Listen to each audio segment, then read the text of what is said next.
죽음에서 생명으로. 집중해 주세요. 집중해 주세요.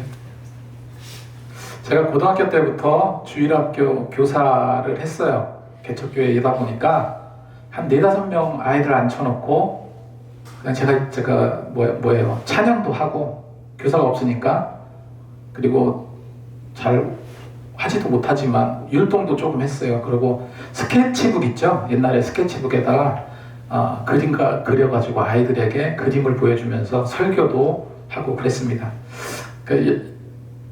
아이들에 대한 생각들이 이게 그때도 컸었던 것 같아요. 청년부가 돼서 청년부 활동을 했지만 더 큰 열망으로 저는 신학을 공부하게 되었고, 굉장히 어린 나이에요. 23살에 전도사가 되었습니다. 지금도 기억나는 게 첫 번째 부임했던 교회가 한 600명, 700명 되는 교회였는데, 어린 전도사, 나이가 어릴수록 써먹기 좋잖아요. 그러니까 막 이제 불려가요. 근데 그때 아이들이 한 150명 정도 나왔고, 옛날에 좀 많았으니까 한 35년 전 얘기입니다. 150명 정도 나왔는데, 첫 번째 그 교사 회의 때 그 장면을 제가 잊을 수가 없어요. 23살이면 애잖아요. 애가 딱 전도사라고 왔는데, 그 나이 많으신 권사 교사님, 또 이렇게 나이 많으신 분들도 계셨고, 이 교사 선생님들이 한 30명이 쫙 앉아있는 30명 교사들이 얼마나 부담감이 크고, 내가 도대체 여기서 뭐를 해야 되나, 그런 생각이 들었던 기억이 나요. 근데 역시나 그때도 아이들에 대한 열정, 아이 영혼을 생각하고, 이 영혼을, 아이들을 전도를 해야 되겠다 하는 열망은 끊어지지가 않았어요. 그때도. 그래서 그냥 막 나가서 독려하고 아이들하고 진짜 땀 흘리면서 전도하고 그랬던 기억이 납니다. 근데 지금은 이해가 안 되지만 당시 그때만 하더라도요, 북을 치고 다니면서 전도를 했어요. 북을 치고 다니면서 예수님 찬양하면서 북을 치며 아이들을 전도하면요, 놀이터에 있던 애들이 막 따라오고 신난다고 쫓아와요. 그러면 교회 안에 딱 들어서면 애들이 여름에 얼마나 땀 냄새, 발 냄새 장난 아닙니다.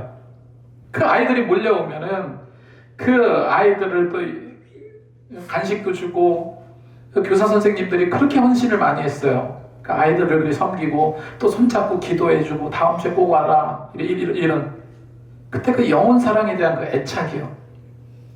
아이들을 어떻게 해서든지 교회 문턱에 드리고 싶었던 그 마음, 예수 믿게 하기 위해서 노력했던 그런 기억이 지금도 많이 나요. 이게 35년 전 얘기인데, 여러분 한번 깊이 있게 한번 생각을 해보세요. 내가 왜 예수를 믿는 걸까요? 여러 번 제가 물음을 드렸습니다. 왜 예수를 믿는 걸까? 무엇 때문에 믿는 걸까? 도대체 예수를 통해서 내가 무엇이 되기 위해서, 무엇을 얻기 위해서 믿는가? 한 가지로 딱 말씀드린다면요, 변화를 위해서 믿습니다. 뭐를 위해서 믿는다고요? 변화. 죽음에서 생명으로의 변화. 죽음에서 생명으로의 변화. 그래서 여러분, 진리의 말씀을요, 여러분 과소평가해서는 안 돼요. 오늘부터 열심히 4개월 동안 전도를 시작하려고 하는데 갖춰진 거 아무것도 없습니다. 근데 힘써 감당하려고 합니다. 아이들 주일학교 청소년 전도를 시작할 거고요. 우리 재빈이가 뒤에 와있지만 얼마나 참 이쁜지 몰라요. 아무도 중고등부 아이들 아무도 안 나오는데 혼자 이렇게 나오잖아요. 근데 빨리 이거를 극복해야 되겠다는 생각은 있지만, 열망은 있지만 잘 안 돼요. 잘 안 되는 그런 부분이 있습니다. 근데 다시금 힘을 얻고 시작을 해 나가려고 합니다. 교회의 본질이 뭘까요? 교회의 본질은 영혼 구원에 있습니다. 다른 데 있는 게 아니에요. 그거 아니면 내가 왜 이러고 있겠습니까? 여러분들이 왜 이 자리에 앉아 있겠습니까? 여러분, 사람은 나름대로 기준을 가지고 살아요. 죽음에 대해서도 마찬가지예요. 사람은 나름대로 기준과 판단을 갖고 있는데, 예를 들어서 천국은 있다. 에이, 천국이 어딨어. 죽으면 그냥 끝이야. 천국은 있긴 있는데 착하고 좋은 일만 하면 갈 수 있어. 이게 뭐예요? 내 기준입니다. 내 판단입니다. 그런데 이 내 기준과 내 판단이 여러분 명확하다고 생각하세요? 그 내 생각이 확실하다고 확신하고 계십니까? 확신하지 않잖아요. 명확하고 불변의 원칙을 우리는 뭐라고 말하냐면 진리라고 말해요. 진리. 근데 성경에 그 진리는요, 성경 안에 있다라고 말하고 있고요. 그 진리는 성경 안에 있음을 우리는 믿고 있기 때문에 이 자리에 온 거예요. 믿으시죠? 주님께서 이런 말씀하셨어요. 내가 곧 길이요 진리요 생명이니. 여기서 진리라는 것은요, 알레데이아, 근데 이 진리라는 이 알레데이아라는 이 단어는 쉽게 말씀드리면요, 리얼리티입니다. 리얼리티. 감추지 않고 가감 없이 그대로 드러내는 거. 예를 들어서 그런 쇼 프로그램이 있다면 우린 뭐라고 말해요? 리얼리티 쇼라고 합니다. 진리라는 것은요, 드러내는 것을 말하고요, 은폐되지 않는 것을 말해요. 그게 진리입니다. 우리의 신앙에 있어서 진리는 단순히 머리나 지식으로 이해하는 것이 아니라는 거예요. 하나님의 본 모습의 실제성을 드러내는 거예요. 드러내는 거. 숨겨져 있는 것을 파가지고 뭐 그러는 것이 아니라 본 모습이 드러내어지는 그 실제성이 진리라는 거예요. 마치 이런 겁니다. 깜깜한 어둠이에요. 깜깜한 어둠에 후레쉬를 들고 비치면은 후레쉬의 빛에 의해서 주변이 보여집니다. 비치지 않으면 어떻게 돼요? 안 보여지죠. 그렇게 드러나는 것이 무엇입니까? 드러나는 실제가 진리다. 그래서 우리가 왜 예수가 필요한가 제가 서두에 말씀을 드렸는데, 여러분 그분만이 영원하고 유일한 진리라고 우리가 믿기 때문인 것이고요. 그 진리를 우리가 알고 진리의 그 내용과 진리를 통해서 우리가 어떤 식으로 나가야 될지도 성경은 설명하고 있기 때문에 우리는 성경을 믿고 있는 겁니다. 믿으시죠? 인도 캘커타에서 82세가 넘은 힌두교 노파가 있었습니다. 평생을 태어나서부터 힌두교인이었어요. 모태 힌두교인입니다. 그 노파가 전도를 받아서 예수를 믿게 됐어요. 수억 명의 신이 있습니다. 그 네팔에 제가 갔었을 때도 그 문화는요, 참 이해할 수 없는 게 많아요. 굉장히 난잡하고 그 세워놓은 그 석고 이게 굉장히 음란하고, 그러니까 남자 여자가 다 나체인 그런 모습, 리얼하게 그려져 있는 그런 것들이 동네 곳곳에 있어요. 자, 신이 몇 명이냐면요, 인도 인구가 10몇 억인데 수억 명의 신들이 있습니다. 수억 명, 인구수만큼의 그 신들이 있어요. 그게 힌두교입니다. 그런데 이웃 사람들이 물었어요. 그 노파에게. 아니, 여태까지 우리와 같이 힌두교를 믿어왔고 여태까지 평생 그렇게 살고 있는데 그렇게 많은 신이 있는데 또 신이 필요하냐? 또 신이 왜 필요하냐? 힌두교에 그렇게 좋은 신들이 많은데 왜 굳이 예수라는 신을 또 믿으려고 하느냐? 이렇게 말을 한 거예요. 근데 그 노파가 이렇게 말합니다. 또 다른 신이 아니라 예수를 믿고자 한 거고, 그 수억 명이 넘는 그들 신주 중에서 나를 위해서 십자가에 달려 죽으신 신은 단 한 명도 없었기 때문이다 라고 이야기를 합니다. 여러분, 우리를 위해서 자기 목숨을 내놓은 그 희생의 십자가만이 우리 영혼을 울리는 참된 능력이라는 겁니다. 여러분 이거 믿으십니까? 여러분 지금 얼마나 자신하고 계세요? 제가 예언컨대 지금 이 자리에 계신 저와 여러분 앞으로 100년 후에 어떻게 될 것 같습니까? 이 자리에 말씀을 듣고 있잖아요. 예배드리고 있잖아요. 그리고 지금도 머릿속에서 어떻게 보면은 이런 일은 이렇게 해야 되는데 저런 일은 저렇게 해야 되는데 계산하고 있는 분들도 계실 줄 알아요. 근데 여러분 적어도 100년 후에 우리가 어떻게 됩니까? 100년까지만도 아니죠. 한 60년 후를 생각해 보세요. 모두 한 줌의 흙이 되어서 세상 가운데 흩어질 겁니다. 이거 다 알고 계시잖아요. 저도 알고 여러분도 알고 있습니다. 한 10년 정도 지난 일인데 지금도 그것만 생각하면 이렇게 쇼크가 와요. 충격이 와요. 당시 굉장히 친한 기독교 같은 출판사 사장님이 계셨어요. 전화통화를 하는데 그냥 농담도 하고 낄낄거리면서 웃고 요즘에 책이 왜 이렇게 안 나가 막 이러면서 이런저런 허물없는 대화를 나눴어요. 그렇게 허물없는 대화를 나눴는데 그래서 너무나 분위기가 좋았어. 사장님이 이렇게 말하는 거예요. 구로 쪽에 사시는데 목사님 우리 구로 쪽에 동태탕이 기가 막혀요. 동태탕 얼큰하고 한번 조만간 목사님 사드릴게요. 한번 오세요 그러는 거예요. 그래서 알겠다고 그러고 그 말씀을 하고 전화를 끊었어요. 근데요, 한 달이 지나지 않았는데 팩스로 부고장이 날라왔어요. 그때는 지금은 인터넷으로 그냥 전송이 되지만 옛날에는 쭉 이렇게 나오잖아요. 나오는 팩스. 부고장이 날라왔는데 그 사장님이 심정지로 돌아가신 거예요. 바로 얼마 전까지만 그 사장님하고 얘기를 나누고 했는데 더 이상 숨을 쉬지 못하고요. 움직이지 못하게 되었다는 겁니다.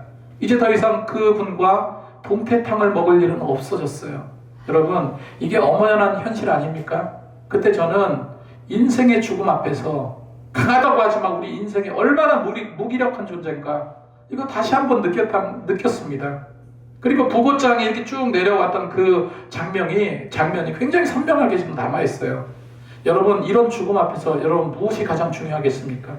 죽음을 우리가 알 수도 없고 제어할 수도 없고 그 모든 것을 주도하시고 운행하시는 그분을 믿어야 한다는 그 사실은요, 여러분 명확해진 거예요. 우리가 이런 진리 되신 예수님을 확실히 믿고 있습니다. 믿으시죠? 여러분, 아까 제가 뭐라고 그랬습니까? 예수 믿으면 진정으로 변화되기 위해서 믿는다. 여러분, 진정으로 예수 믿는 것은요, 변화되는 거예요. 변화되는 것은 성경에 새 사람이 되는 거라고 말합니다. 우리가 흔히 사람들을 이야기할 때 성격이 좋아졌거나 나쁜 버릇을 고쳤다 정도로 생각을 합니다. 예를 들어서 노름판을 전전하던 사람이 있다고 치자고요. 노름에 팔려가지고 그렇게 했는데 어느 날 결심을 했어. 아, 내가 이러면 안 되지. 처자식도 있고 이제 돈 열심히 벌어서 가정을 살려야 되겠다 결심을 했어요. 그리고 노름을 끊고 열심히 일을 합니다. 그가 어떤 자인지 아는 많은 사람들은 아니, 저렇게 노름판에서 전전긍긍하던 저자가 야, 사람 변했네, 그렇게 이야기하는 거예요. 변했다.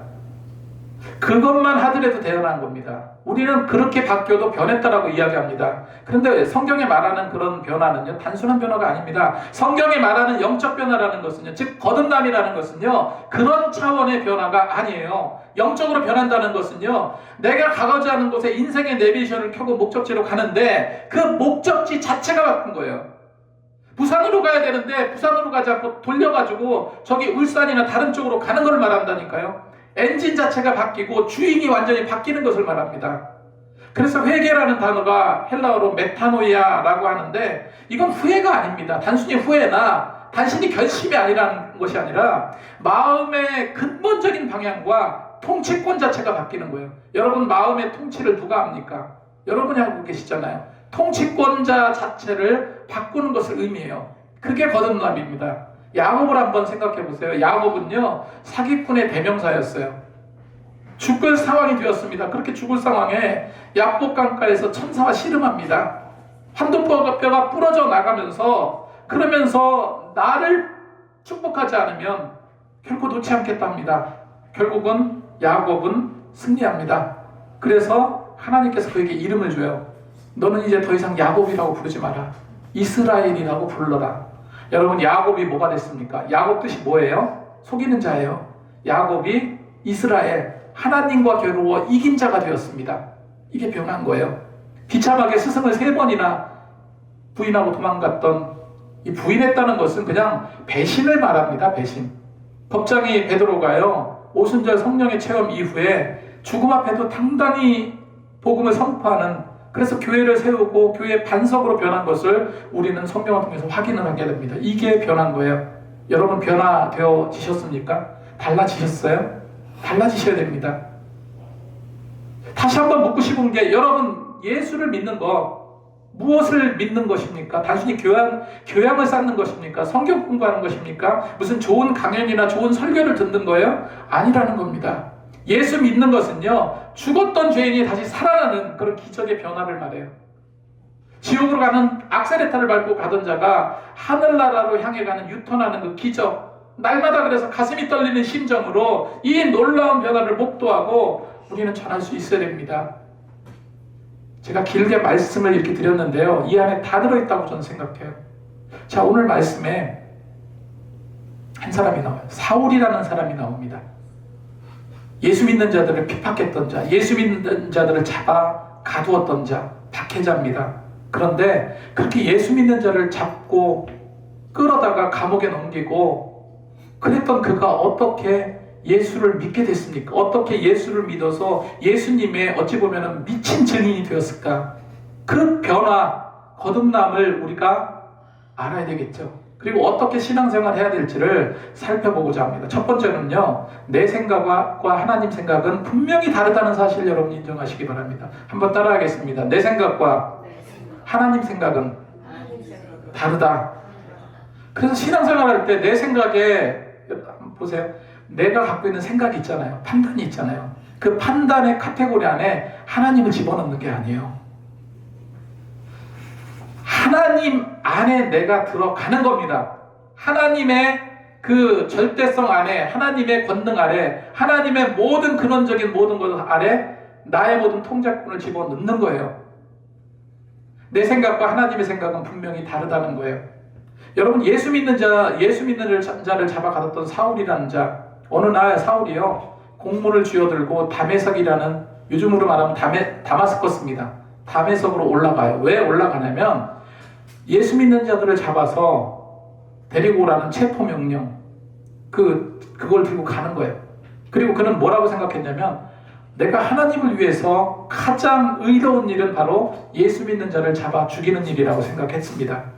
근데 목적지에 다다랐을 때 하늘에서 밝은 빛이 쏘이면서 음성이 들렸습니다. 사도행전 9장 4절에 사울아 사울아 내가 어찌하여 나를 박해하느냐, 내가 어찌하여 나를 핍박하느냐, 주님의 음성이었습니다. 그 소리를 듣고 사울은요, 그 자리에 꼬꾸라졌어요. 그리고 빛 가운데서 눈을 떴는데 아무것도 보지를 못하는 상황이 되었습니다. 그래서 사람 손에 이끌려서 다메섹의 어떤 허름한 여관 같은 데 가서 거기서 지냅니다. 사흘 동안 보지도 먹지도 못했다라고 성경은 말하고 있어요. 그러니까 골방 중에 골방에 갇혀서, 여러분 어떻겠습니까? 사울이 똑똑한 자였어요. 율법 학자였습니다. 존경받는 랍비였어요. 근데 깊은 고뇌에 빠지게 된 거야. 나는 누구보다 하나님을 잘 믿었다고 생각했는데, 나는 누구보다 하나님께 충성했다고 생각했는데, 나는 누구보다 하나님의 정의를 실천하고 있다라고 생각을 했는데, 그 모든 생각과 기준이 와르르 그냥 무너져 버린 거예요. 여러분, 하나님의 생각과 내 생각은 분명 다릅니다. 이제껏 자기가 가졌던 그 확신이 와장창 깨져버렸어요. 그리고 영적인 진통을 겪게 된 겁니다. 여러분, 바울은 누구보다 하나님께 이렇게 자만했던 것 같아요. 하나님, 나 대단하지 않습니까? 나 같은 사람이 어디 있겠습니까? 나같이 열심히 있는 자가 어디 있겠습니까? 근데 하나님은 그게 아니래요. 오히려 하나님의 일을 너가 지금 방해하고 있다고 말해요. 이 사실을 깨닫게 된 겁니다. 그래서 깊은 영적 충격을 얻게 됩니다. 우리는 종종 그런 실수를 범해요. 내 생각에 갇혀가지고요, 하나님의 진리를 왜곡하고 말씀에 기록된 그 믿음을 내 그릇된 판단으로 변질시키기도 하고요, 스크래치 내기도 합니다. 그러면서 내 탓이 아니래요. 그러면서 하나님 탓을 합니다. 여러분, 믿음은요, 내 확신이 아니라 하나님의 뜻을 그냥 받아들이는 거예요. 흡수하는 겁니다. 그게 믿음이에요. 어찌 보면 내가 믿음이 세졌다, 깊어졌다 하는 것이 오만일 수 있고 교만일 수 있습니다. 그걸 어떻게 알 수 있습니까? 진리는 오직 이 성경에 기록된 말씀 외에는 없는 겁니다. 자, 근데 한 가지 중요한 것은 뭐냐면요, 사울은 그런 영적 충격 속에서 무엇을 했습니까? 기도를 했어요. 이게 중요한 거예요. 사울은 다행히 기도의 본질로 돌아갔습니다. 11절에 이렇게 기록하고 있죠. 보라, 그가 기도하는 중이라. 그가 기도하는 중이라고 성경은 기록하고 있습니다. 여기서 한 가지 우리가 기억해야 될 게 이겁니다. 영적인 어떤 진통 가운데, 어려움 가운데 여러분 가장 필요한 게 뭐겠습니까? 기도라는 거예요. 시편 130편 1절에 여호와여, 내가 깊은 곳에서 주께 부르짖었나이다. 옛날에 약장수들이 시골에 왔다 갔다 하면서 약을 팔고, 저도 옛날에 그런 거 막 뱀 잡고 막 그러면서 만병통치약에, 약은 없지만 먹기만 하면 다 낫는다고 하잖아요. 그걸 우리가 뭐라고 얘기합니까? 만병통치약이라고 해요. 우리 믿는 자들의 영적인 만병통치약이 무엇일까 했을 때 여러분, 기도입니다. 예수 믿고 변화받는 거, 거듭남의 증거, 여러분 무릎으로 사는 거예요. 이것이 신앙의 첫 단계입니다. 아까 4개월 전도 말씀을 드렸는데 2시간 이상 전도하고 2시간 이상 기도해야 돼요. 매일. 그렇게 할 겁니다. 내일부터. 예수 믿고 변화받는 거, 거듭남의 증거는 무릎으로 사는 거라 말씀드렸죠.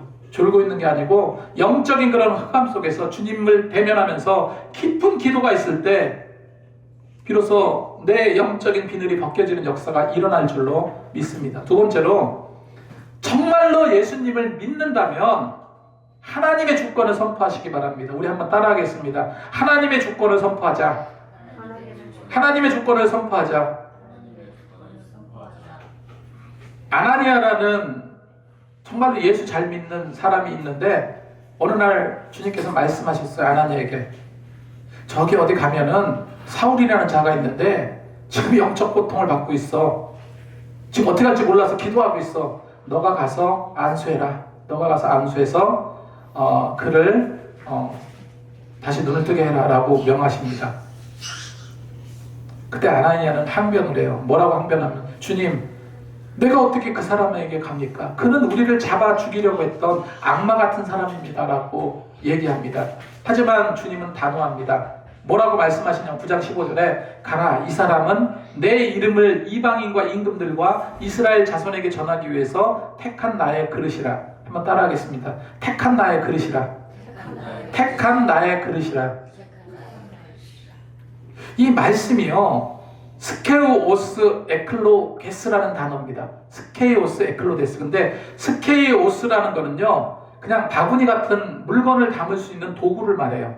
물건을 담을 수 있는 도구. 근데 에클로게스라는 단어는 뭐냐면 왕이 직접 그 물건을 골라가지고 선발해서 뽑아서 그 바구니에 담는 걸 말합니다.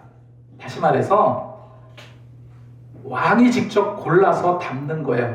그러니까 어떤 사과라고 생각을 한다면 사과를 썩은 것도 있고 상책이 난 것도 있는데 이렇게 봐서 문제가 있는지 없는지 고르는 거예요. 누가? 최고의 권위 있는 왕이 그거를 골라가지고 이거는 담아도 되겠다, 이건 버려야 되겠다, 이건 담아도 되겠다, 버려야 되겠다, 이렇게 판단해서 그릇에 담는 것.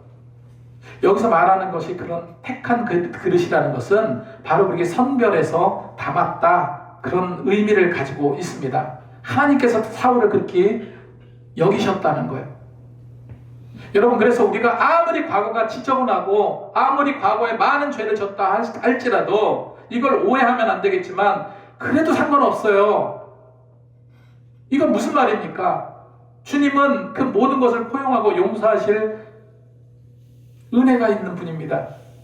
그래서 너는 내 전용 그릇이다 라고 선포하시면요, 그 중에 우리는 세상에 못되고 지저분하고 그렇게 나쁜 짓을 하고 살았다 할지라도 가장 귀한 보석으로 여겨주신다라고 성경은 말하고 있습니다. 우리 성도님들 다 아시지만 제가 한 10년 됐어요. 벌써 10년 전에 한 목사님이 제게 전화가 왔어요. 전화가 왔는데 이제 제가 출판사라니까 책을 좀 내고 싶어서 연락을 했습니다. 그러는 거예요. 그런데 통화를 거의 한 1시간을 통화를 했어요. 근데 이분이 보통 분이 아니에요. 이분은 고아로 자라났습니다. 그리고 10대부터 그냥 껄렁거리면서 불량한 생활을 하면서 교도소를 들락거렸어요. 나중에 조폭에 몸담고 그렇게 있었어요. 근데 어느 날 아내가 바람이 났는데 아내와 조폭 두목이 바람이 났어요. 견딜 수가 없었습니다. 그래서 바람난 아내와 조폭 두목을 잡아다가 꽁꽁 묶어가지고 밤새도록 구타한 거예요. 둘을 그냥 꽁꽁 묶어가지고 밤새도록 팬 거예요.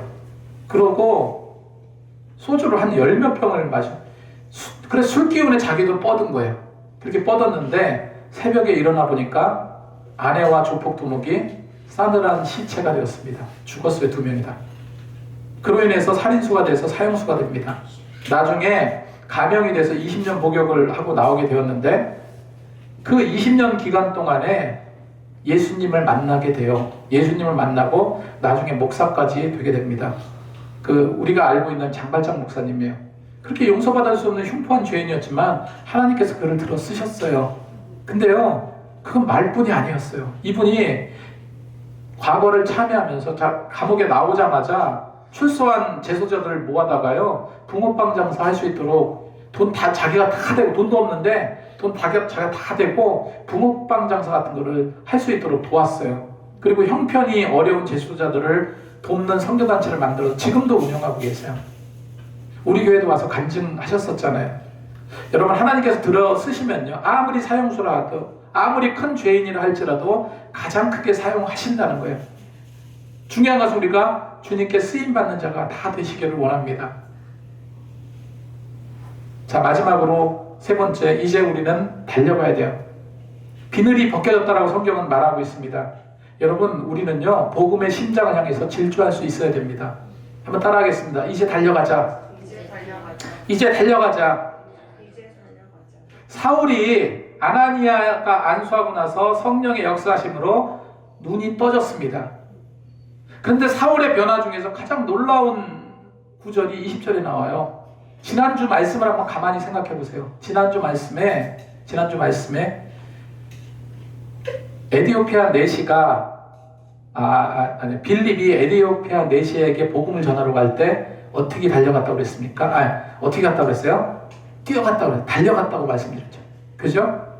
오늘 이 말씀에서 사울이 변화하면서 가장 놀라운 단어가 20절에 나오는데 이렇게 기록하고 있습니다. 즉시로 각 회당에서 예수가 하나님의 아들이심을 전파했다. 즉시로 갔다고 그랬어요. 성경에. 즉시로 갔다. 즉시로 뜸들이지 않고 가서 예수가 하나님의 아들이심을 선포하였다. 여러분, 뜸들이지 않았습니다. 복음의 풀 악셀레터를 밟고 뛰어갔어요. 이것이 2026년도 우리 교회가 꿈꾸고 달려가야 될 그런 야성이라는 것을 여러분 믿으시기 바랍니다. 이제 4개월 동안 전도하고 물론 방학도 있대요. 10교회가 같이 하는 겁니다. 이따 말씀드리겠습니다. 아무튼 내가 정말로 복음을 말하지 않고는 견딜 수 없는 그 심정으로 달려가기 원합니다. 디모데후서 4장 2절 말씀에 너는 말씀을 전파하라. 때를 얻든지 못 얻든지 항상 힘쓰라 했습니다. 이 말씀을 우리가 기억하면서 우리가 말씀대로 나가기 원합니다. 말씀을 정리하겠습니다. 첫 번째, 여러분, 기도하고 엎드리시기 바랍니다. 기도하고 엎드리시기 바라요. 내 고집과 자아가 살아있다면 담에서 그 도상 앞에서 그 빛 앞에서 꼬꾸라지시기 바랍니다. 내가 죽어야지 내가 삽니다. 자, 두 번째, 선포하시기 바라요. 하나님의 택한 그르심을, 그리고 우리 교회가 세상을 변화시킬 정말로 귀한 축복의 통로라는 사실 여러분 믿고 당당히 선포하시기 바랍니다. 그리고 달려가시기 바랍니다. 비늘이 벗겨졌습니까? 구원의 확신 갖고 있죠? 그렇다면 즉시로 여러분 삶의 현장으로 달려가서 예수가 그리스도라는 사실을 전하시기 바랍니다. 이것이 예수 믿는 우리가 할 일입니다. 아멘.